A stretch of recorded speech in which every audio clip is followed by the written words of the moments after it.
One of the biggest trends currently happening in academia is the proliferation of policies based on the principles of diversity, equity, and inclusion.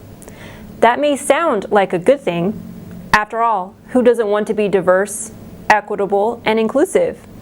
Most people who still understand those three words according to their traditional meanings would be open to basing guidelines on them. Only those words, especially when used in a sequence, no longer mean what most people assume they do. They are cleverly being used to cloak a disturbing political agenda. Let's look at how their meanings have been transformed individually in recent years. The traditional definition of diversity generally meant some sort of variation within a population. It did not signify either positive or negative values, but it now has a connotation of goodness. For instance, many now accept the belief that diversity is our strength. It is also now a descriptor for preferred demographic groups. An all-black gathering is often described as diverse, while an all-white gathering is not. The redefinition of the word equity is disturbing, Orwellian even.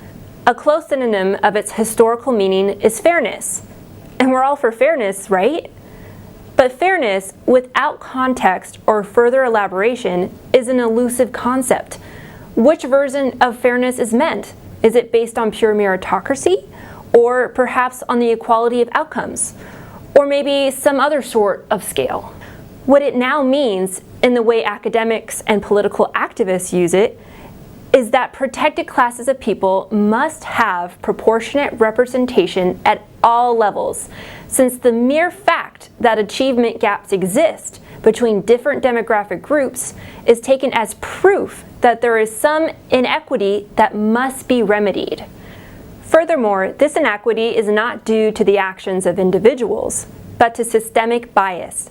And to eliminate this bias, society and its institutions must undergo drastic structural changes.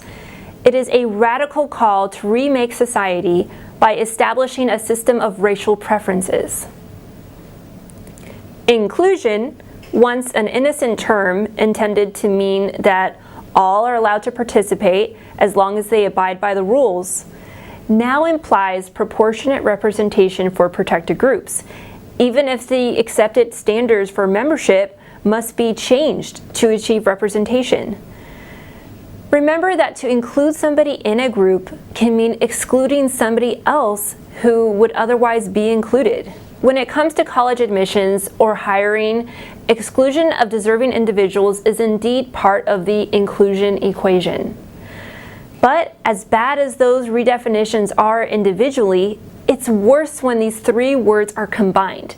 Then they express an ideological agenda intended to produce equalized outcomes among all demographic groups. And worse, they confer advantages to a preferred group of people based on race or similar characteristics, and deny those who are considered less deserving by the political elite.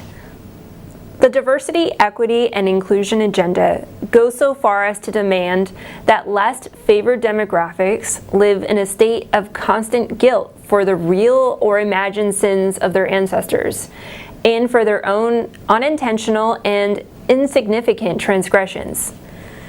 Most alarmingly, the refusal to publicly submit to the sort of psychological abuse can hurt one's chance for employment or admission to academic institutions. Or, at the very least, resistors will find themselves canceled on social media and in what passes for polite society these days.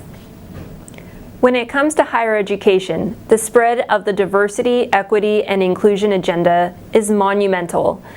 It signals a major shift in academia's underlying belief system from the open-minded pursuit of truth to a narrow, dogmatic political fundamentalism.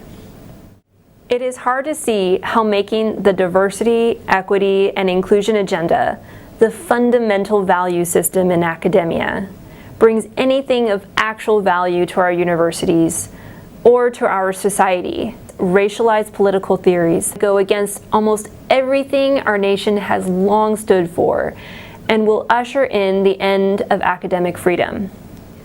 Since the diversity, equity, and inclusion agenda is all about redefinitions, here is another word that may best describe it: tyranny. In the next segment, I'll discuss some specific diversity, equity, and inclusion policies that are being implemented at breakneck speed in the University of North Carolina system.